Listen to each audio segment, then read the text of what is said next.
What happens when the quiet soul finally sees the truth? When the one who always gave suddenly stops? Imagine this. The empath, once the safe haven, the soft voice, the unwavering presence, becomes silent, still, and unmoved. This isn't weakness, it's transformation, and it terrifies the narcissist more than any confrontation ever could. The most dangerous person to a narcissist isn't loud, vengeful, or angry. It's the empath who's done playing nice, done second-guessing their worth, done bleeding to keep others warm. You see, when the empath wakes up and no longer dances to the narcissist's silent tune, the power shifts. And here's the twist. Most narcissists never see it coming because they never believed it possible. They mistook kindness for compliance, compassion for control, and underestimated the silent strength of someone who loved deeply, but now walks away with their head held higher than ever. Stick around, because what comes next will not only challenge everything you've believed about emotional power, but might just change how you see yourself. An awakened empath no longer seeks validation from the narcissist because they've walked through the fire of emotional manipulation and emerged with a clarity that is both liberating and irreversible. In the beginning, the empath gave freely: love, time, energy, attention, all in the hope that their authenticity would be seen, appreciated, and reciprocated. But what they didn't realize was that they were dancing with someone who wore a mask, someone who thrives not on connection, but on control. The narcissist's praise was conditional, doled out like breadcrumbs to keep the empath following a path that led to emotional depletion. Every compliment came with a hook, every smile with an agenda. And yet, the empath stayed, believing their love could heal the broken parts of the narcissist, unaware that what they were trying to mend was a reflection of something that refused to be honest in the first place. Over time, that constant pursuit of approval becomes a slow erosion of the self. The empath begins to feel like they're walking on glass, afraid to upset the narcissist, bending themselves into versions they no longer recognize just to maintain peace. They lose track of their own voice, replacing it with the echo of someone else's expectations. The validation they once received feels more like a drug than a gift, temporary relief from an unending cycle of highs and crashes. The narcissist feeds on this dependency, using it to tighten their grip, subtly convincing the empath that without their approval, the empath is somehow incomplete. It's a masterclass in emotional sabotage, and the empath, in their sincerity, buys into it, until something within them shifts. That shift is not loud. It doesn't come with a scream or a declaration. It's quiet, almost invisible, but deeply powerful. One day, the empath looks at themselves in the mirror and doesn't recognize who they've become. That moment of awakening begins with discomfort, maybe even shame, but quickly gives way to awareness. The empath starts to ask different questions, not "how can I make them love me?" but "why am I trying so hard to be loved by someone who doesn't even see me?" That single question becomes the crack in the wall, the beginning of the unraveling. Slowly, they stop chasing, they stop explaining, they stop shrinking themselves just to fit into a world where only one person's needs matter. With that awareness comes a reawakening of self-worth. The empath begins to remember who they were before the distortion, before the emotional chaos. They reconnect with the parts of themselves that the narcissist tried to erase. The laughter that wasn't forced, the confidence that wasn't conditional, the joy that wasn't tied to anyone else's reaction. They realize they don't need permission to feel whole. They don't need someone else's spotlight to see their own light. Validation, they discover, is an inside job. And for the first time in a long time, they begin to trust their own voice again. The narcissist notices the change, though they may not understand it. They feel the shift in energy, the lack of reaction, the absence of emotional supply. What once worked no longer does. The empath no longer takes the bait. They don't defend themselves against gaslighting because they know who they are. They don't apologize for drawing boundaries because those boundaries are rooted in self-respect, not fear. The narcissist, who once felt powerful in the dynamic, suddenly feels exposed, vulnerable even. They can no longer manipulate someone who doesn't need their approval. They can't guilt-trip someone who has nothing left to give. The empath has emotionally logged out. In that detachment lies the real danger to the narcissist. Not because the empath becomes aggressive or vindictive, but because they become untouchable. The power dynamic collapses. The narcissist can't play the victim, the hero, or the puppet master when the empath refuses to play the game at all. It's like a stage play without an audience. The performance falls flat. And while the narcissist may lash out, try to pull the empath back in with new tactics or false promises, the empath sees through it all. They've seen the pattern, they've named it, and now they walk right past it without hesitation. There's a calm in this new place, a strength that doesn't need to shout. The empath begins to live from a place of internal truth rather than external approval. They recognize that love is not earned through sacrifice, and worth is not defined by how much pain they can endure. They become aligned with their values, their vision, their voice. Every step away from the narcissist is a step back into themselves, and as they rebuild, they no longer measure their identity by someone else's acceptance. Validation is no longer the goal, it's the byproduct of authenticity. Silence becomes the empath's most powerful weapon, not because it is passive, but because it is deliberate, rooted in strength, and echoing with the weight of everything that no longer needs to be explained.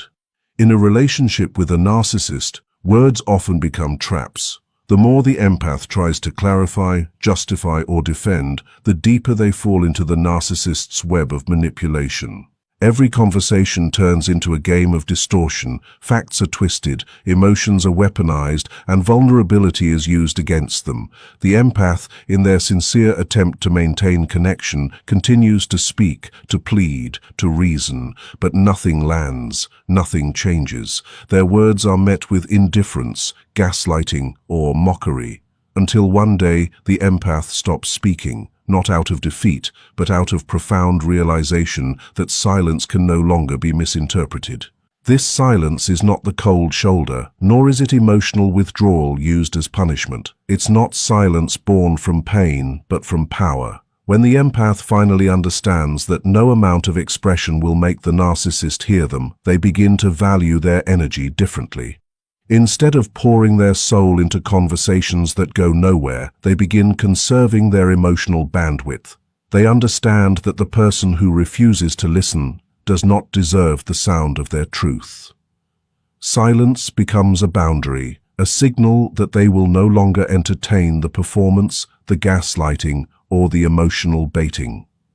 It is the loudest message they can send without uttering a single word. To a narcissist, silence is terrifying. It's the one thing they cannot control. When the empath is quiet, the narcissist can no longer read them, manipulate them, or provoke them. Silence disrupts the pattern. Narcissists rely on reaction. It's their fuel, their feedback loop, their source of power. A raised voice, a tearful plea, even an angry outburst keeps them engaged, allows them to spin the narrative. But when the empath no longer reacts, no longer responds, no longer gives them emotional access, the narcissist begins to feel powerless. They poke, prod, and provoke, hoping to reignite the drama. But the empath, grounded in stillness, gives them nothing. That void, that absence of energy, is suffocating to someone who thrives on chaos. For the empath, silence becomes a sanctuary.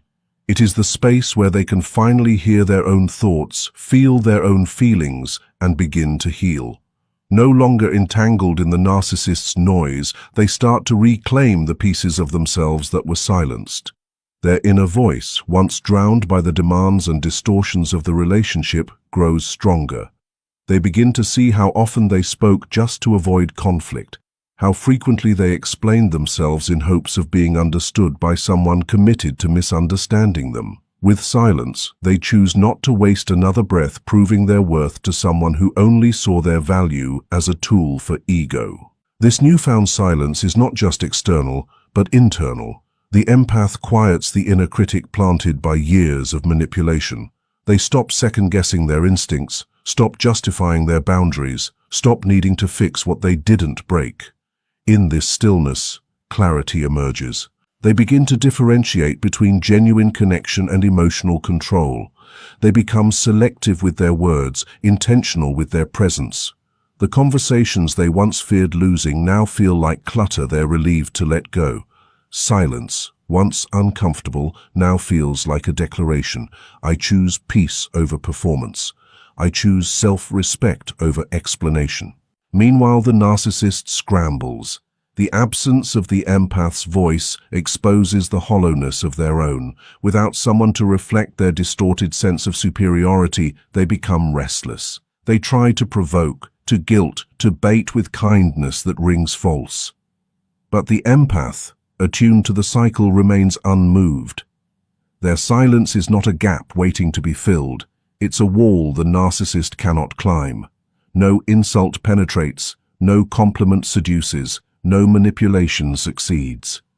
The empath has seen behind the curtain, and the illusion holds no power anymore. This kind of silence transforms the empath. It teaches them that not everything deserves a response, not every battle requires engagement. It teaches them the difference between peace and passivity. They learn to choose their battles, to protect their energy, and to communicate not always with words, but with presence, or the lack of it. In situations where they once would have fought to be heard, they now walk away, knowing their silence speaks louder than their screams ever could. Detachment dismantles the narcissist's illusion of control when the empath, weary of the endless tug-of-war for emotional dominance, chooses to step back and simply be unshackled from the compulsion to rescue or explain, leaving the narcissist adrift in their own orchestrated chaos. In that moment of withdrawal, the empath reclaims their sovereignty, exposing the narcissist's power as nothing more than smoke and mirrors, because without a willing participant to mirror back their grandiosity, the narcissist's world unravels into a startling emptiness. When the empath disengages their emotional investments, no longer applauding the performance, no longer reacting to the bait, no longer feeding the narrative, the narcissist loses the very fuel that keeps their ego ablaze, and suddenly they are forced to confront a reflection that offers no applause.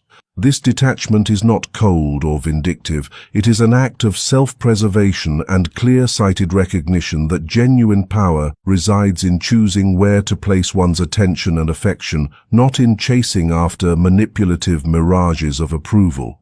The empath's quiet withdrawal ignites a crisis for the narcissist, who counts on applause, outrage, and tears to assert their dominance, but now finds themselves speaking into a vacuum, their words echoing back without resonance. The empath doesn't need to rally an army, stage a confrontation, or launch a tirade. They simply become unavailable, and in that unavailability, the narcissist's grand design collapses under its own weight.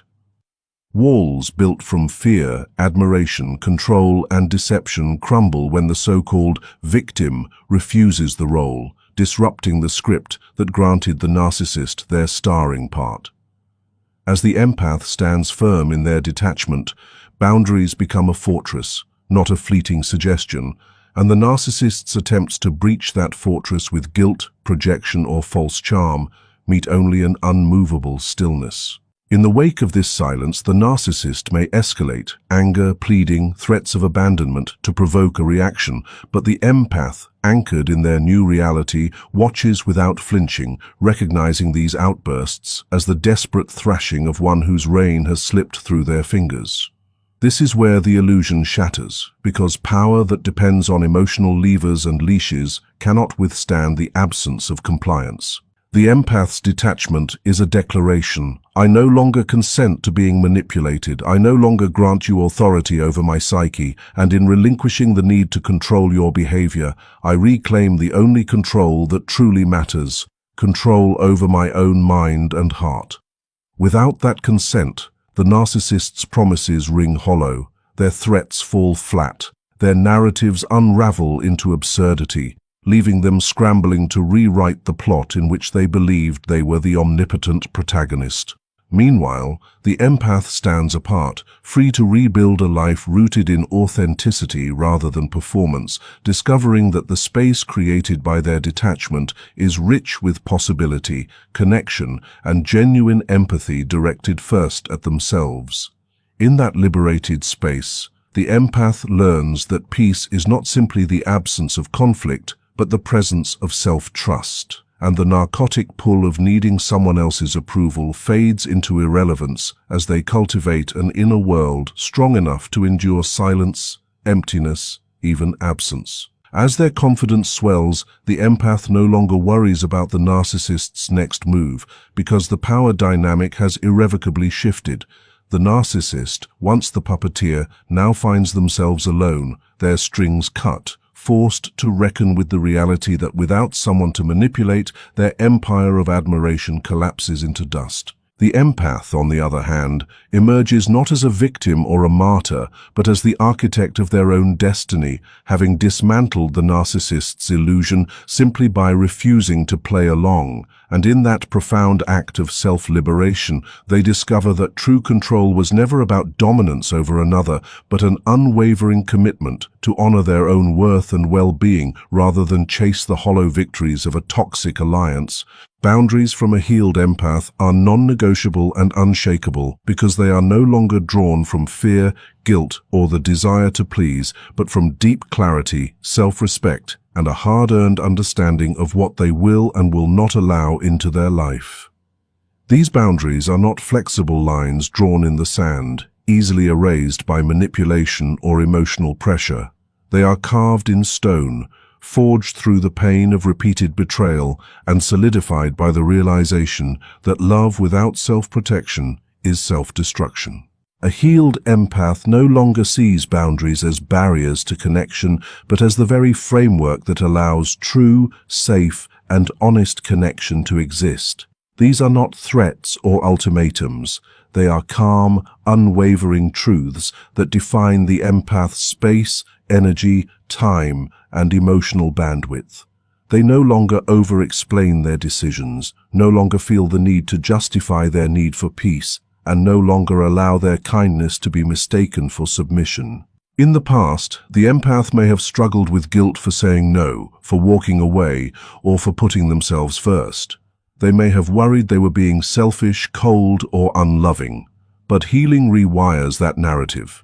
It teaches the empath that saying yes to everything, especially when it costs their well-being, is not kindness, it's self-abandonment. The healed empath has learned, often the hard way, that people who truly care will honor their boundaries, not challenge them. And those who try to test, stretch, or cross them are showing they were never safe in the first place. The empath no longer negotiates with disrespect. They no longer compromise with chaos. Their boundaries are not open for discussion because they are not reactions. They are values. When the healed empath says no, it doesn't tremble. It doesn't look back.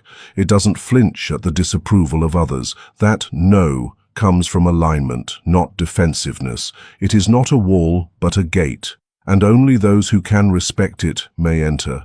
The healed empath knows that people might leave, get angry, or label them as difficult. But they've already lived through the agony of bending themselves into unrecognizable shapes for the sake of keeping others happy. They've tasted the bitterness of being drained, ignored, used.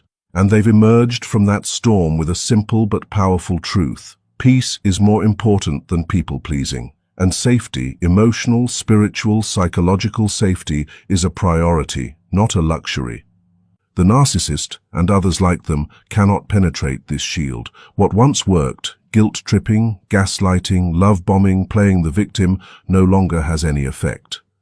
The healed empath recognizes manipulation for what it is.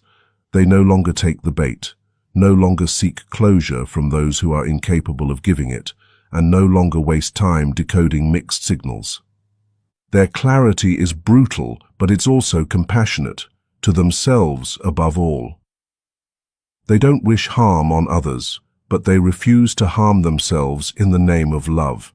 Their boundary is not a punishment, it's protection, discipline, and deep care for their own soul. This newfound strength doesn't mean the empath has hardened. It means they've matured. They still feel deeply, still love intensely, still carry an open heart, but it's a discerning heart now, one that doesn't bleed for just anyone. They've realized that love without limits is not love, it's sacrifice. And they are done sacrificing themselves on the altar of someone else's dysfunction. The healed empath chooses peace, even if it means being alone, chooses silence over forced conversations, and chooses quality over proximity. They would rather be misunderstood for having standards than be drained for lacking them. Others may be surprised at this transformation. The once overly accommodating, constantly available, endlessly forgiving empath has become someone who no longer tolerates disrespect disguised as love. Their energy has shifted. It no longer begs to be seen or appreciated. It simply exists in its fullness, and those who align with it are welcome, while those who don't are left behind, not with bitterness, but with finality. There is no drama in their departure, no explanations offered, just a graceful exit and a door that doesn't reopen. These boundaries are not lines to be negotiated, but declarations of self-worth. They are quiet, firm, and unshakable, not because the empath has become rigid, but because they have finally remembered who they are.